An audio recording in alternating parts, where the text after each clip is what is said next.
श्रीमान देवेंद्र फडणवीस जी, महाराष्ट्र शासन के उप मुख्यमंत्री श्रीमान एकनाथ शिंदे जी, उप मुख्यमंत्री महाराष्ट्र श्रीमान अजित पवार जी, मेरे साथी मंत्री, पुणे के ही जनप्रतिनिधि श्री मुरलीधर महल जी, पुणे के ही जनप्रतिनिधि और महाराष्ट्र सरकार में मंत्री श्रीमान चंद्रकांत दादा पाटिल जी, बहन मेघा कुलकर्णी जी, लेफ्टिनेंट जनरल धीरज सेठ जी, एयर मार्शल श्री भूषण गोखले जी, अनिरुद्ध देशपांडे जी, कुंदन साठे जी, विनय सहस्त्रबुद्धे जी, श्री पुष्कर पेशवा जी, vice admiral Gurucharan Singh ji, Maharashtra Bharatiya Janata party के अध्यक्ष श्रीमान रविंद्र चौहान जी, और आज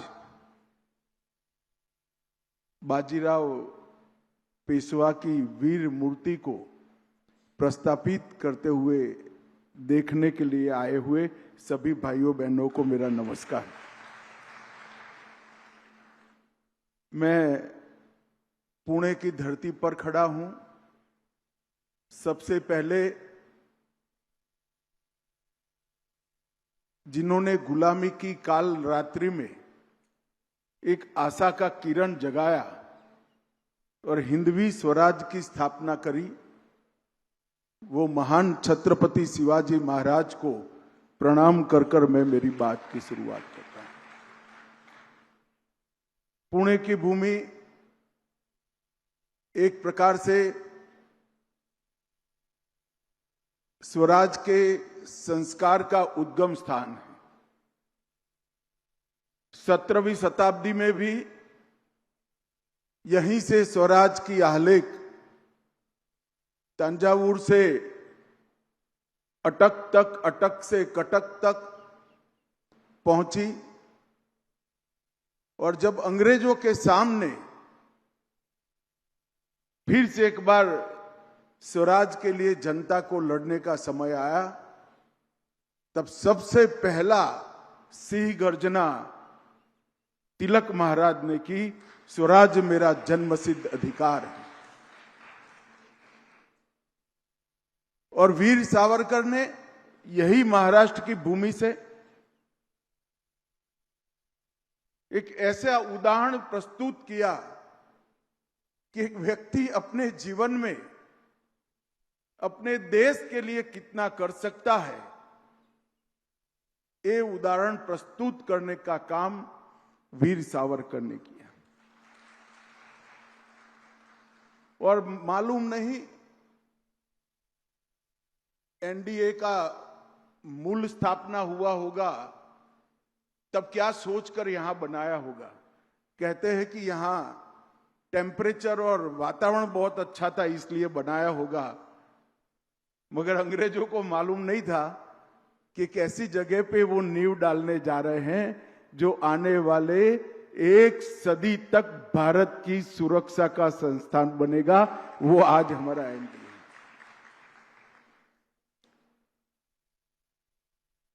पेशवा बाजीराव जी के कई पुतले देश भर में कई जगह लगे हैं, मेरे गांव में भी लगा है।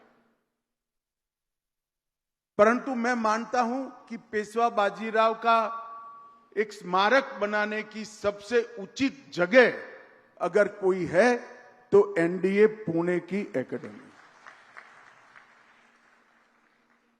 क्योंकि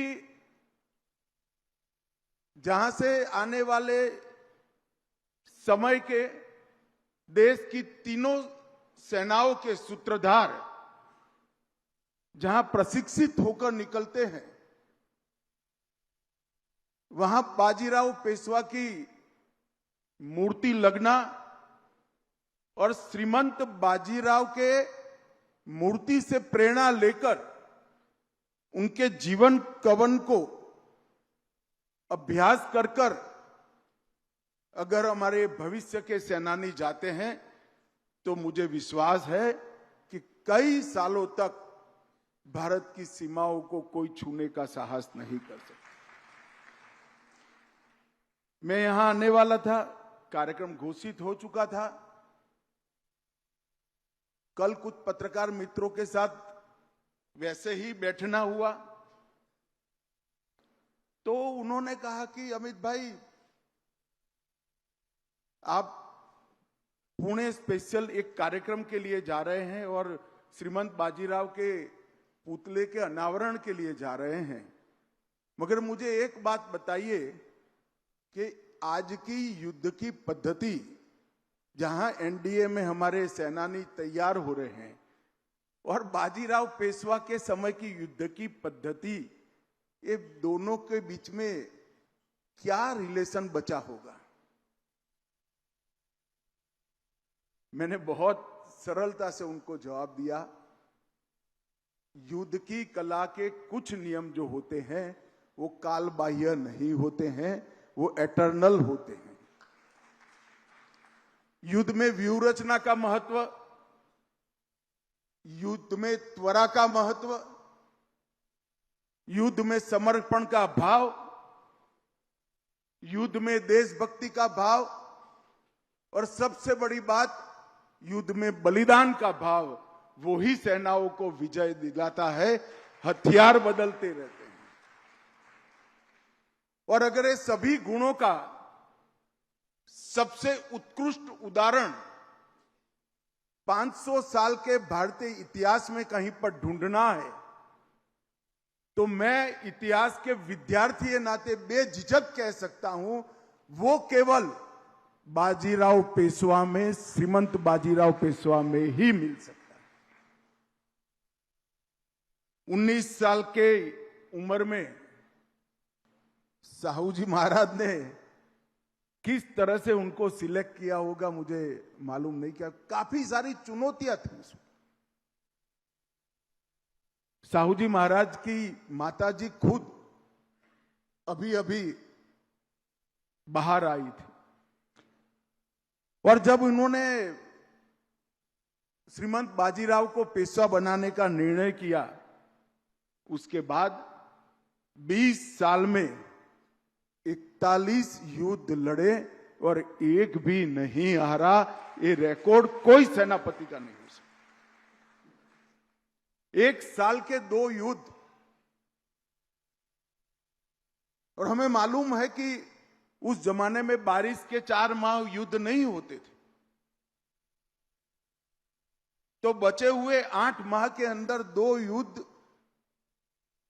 करना और हर बार विजयी होना, मृत्यु पर्यंत पराजय को जिसने अपने नजीक भटकने नहीं दिया, ऐसा वीर सेनानी, उसका मूर्ति लगाने का सबसे उचित स्थान हमारी एनडीए की ये एकेडमी।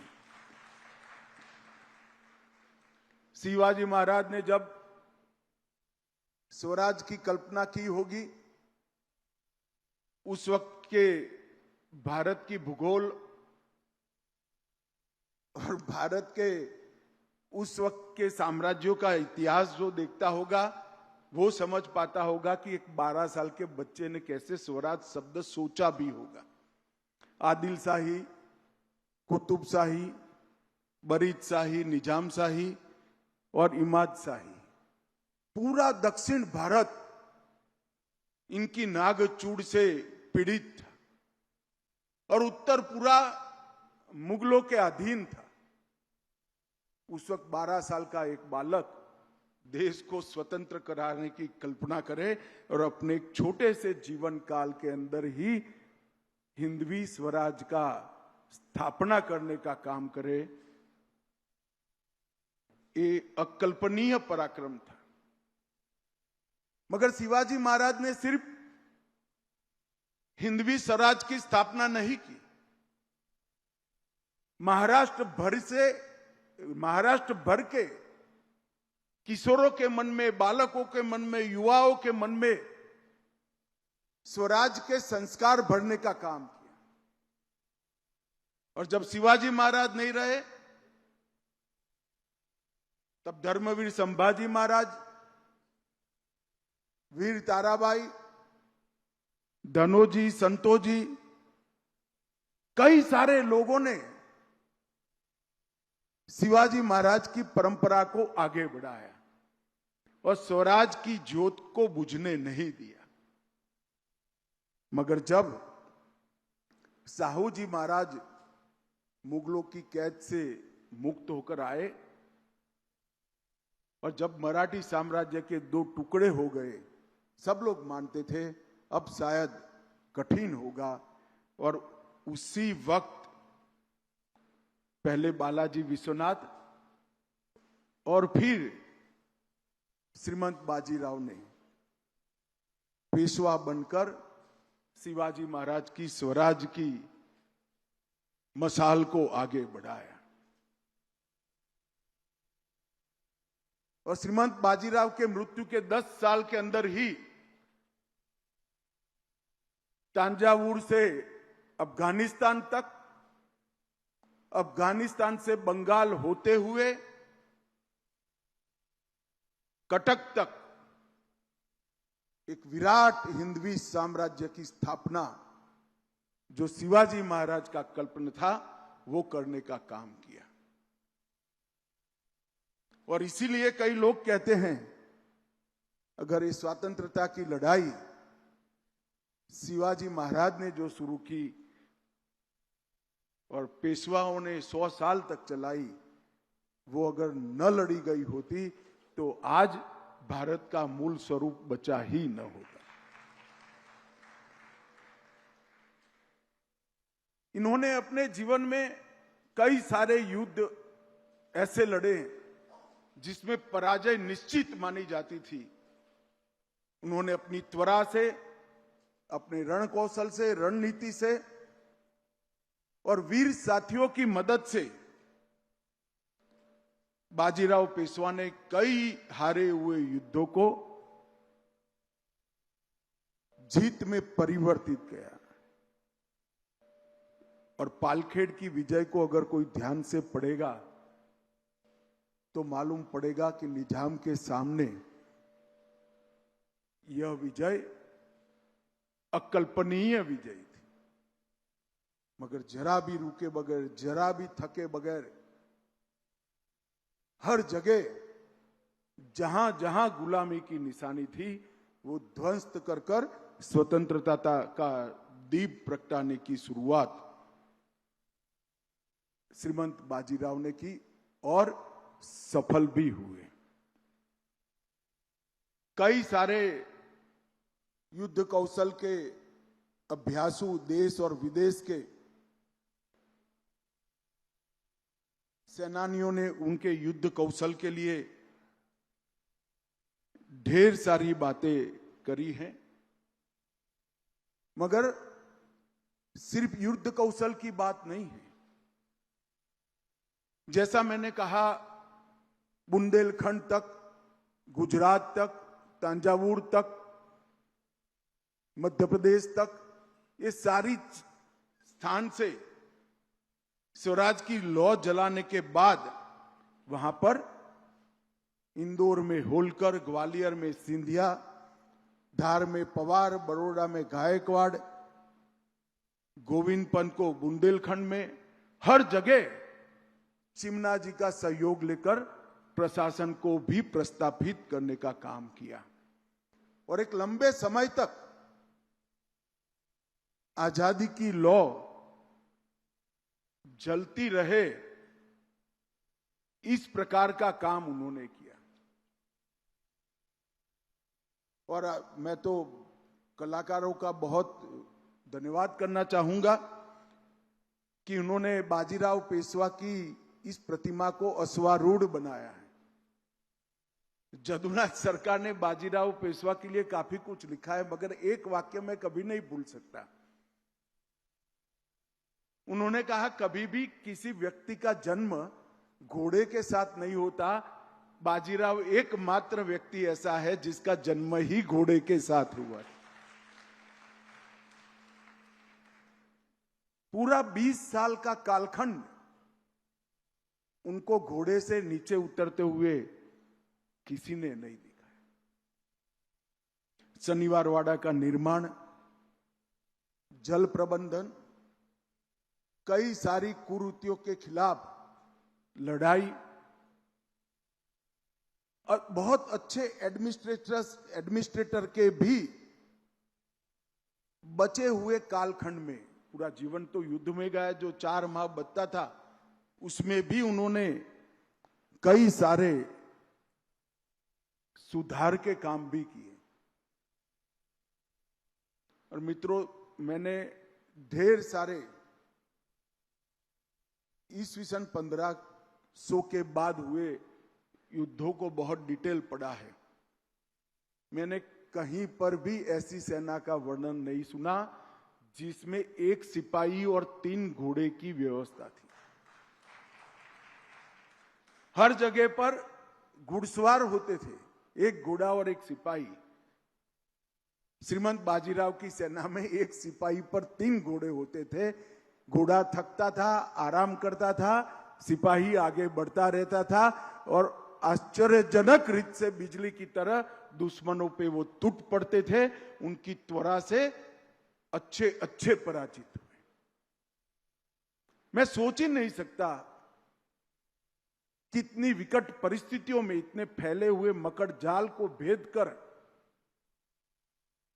एक के बाद एक 41 युद्धों में कोई कैसे सफलता प्राप्त करता है। कुछ लोग उनको ईश्वर दत्त सेनापति कहते हैं, कुछ लोग उनको अजिंक्य योद्धा कहते हैं और कुछ लोग उनको शिव शिष्योत्तम बाजीराव पेशवा भी कहते हैं। कई सारे राजाओं ने प्रचंड युद्ध किए, विजय भी प्राप्त किए,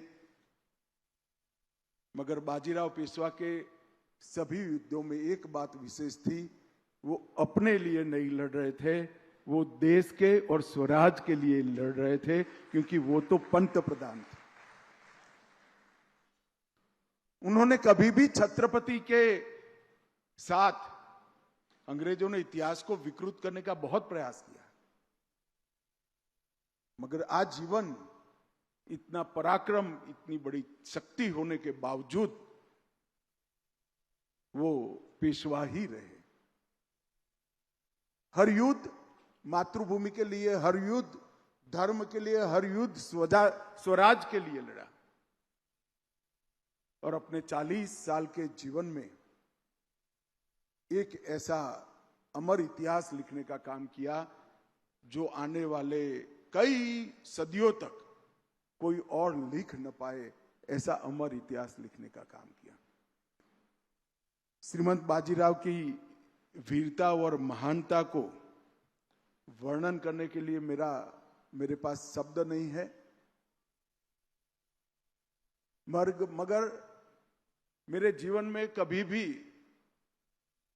कोई निराशा दस्तक देने लगती है तो मुझे हमेशा बाल शिवाजी और श्रीमंत बाजीराव की विचार आता है और निराशा कोसों दूर चली जाती है कि अगर इतनी विपरीत स्थिति में वो लोग ये कर पाए तो हमारा तो दायित्व है। अब सब जगह अनुकूलता ही अनुकूलता है।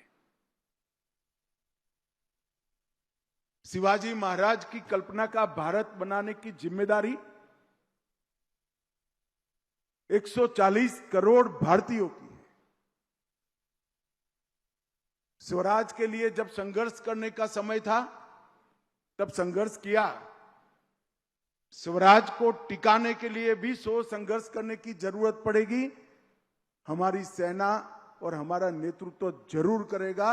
ऑपरेशन सिंदूर इसका उदाहरण है। परंतु स्वराज के साथ साथ महान भारत की रचना भी शिव छत्रपति की ही कल्पना है।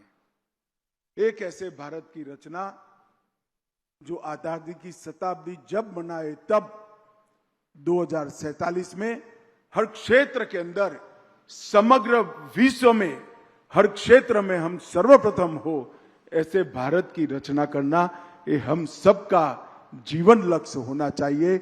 और जीवन लक्ष्य को सिद्ध करने के लिए पुरुषार्थ, समर्पण और बलिदान, ये तीनों की प्रेरणा लेने के लिए कोई उत्तम व्यक्तित्व हमारे इतिहास में है तो श्रीमंत बाजीराव पेशवा है। आज मैं हृदयपूर्वक वो सभी लोगों का धन्यवाद करना चाहूंगा जिनको ये विचार आया कि पुणे की ये एकेडमी में श्रीमंत बाजीराव की अश्वारूढ़ प्रतिमा का स्थापना किया जाए। मैं एनडीए को भी हृदय से बहुत बहुत धन्यवाद करना चाहता हूं कि इन्होंने इस बात को स्वीकार किया और आने वाले समय के हमारे सेनापतियों और योद्धाओं को बाजीराव पेशवा के जीवन कवन से प्रेरणा लेकर आगे बढ़ने का मौका दे दिया गया। मैं विनय जी को भी कहना चाहता हूं कि विनय जी, आपने माइक में कहा कि भारत के सभी भाषाओं में ये इतिहास को भावानुवाद कर कर भारत की हर भाषा के बच्चों के लिए उपलब्ध कराना चाहिए। अब आप सुझाव दे रहे हैं, मुझे लगता है सब लोग सुझाव ही देंगे तो होगा क्या। मैं आपकी मदद जरूर करूंगा, आप ही शुरुआत करिए तो ये काम बहुत जल्दी पूरा हो जाएगा।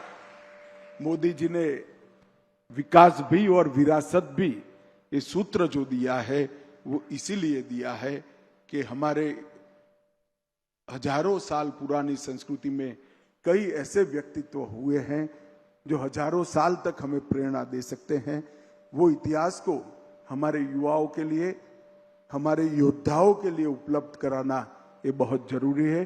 फिर से एक बार इस मूर्ति की स्थापना के लिए जिन जिन का योगदान रहा है, आर्थिक योगदान रहा है, कलाकारों का योगदान रहा है, एनडीए का योगदान रहा है, वो सभी को मैं बहुत मनपूर्वक आभार मानकर मेरी बात को पूरी करता हूं। धन्यवाद।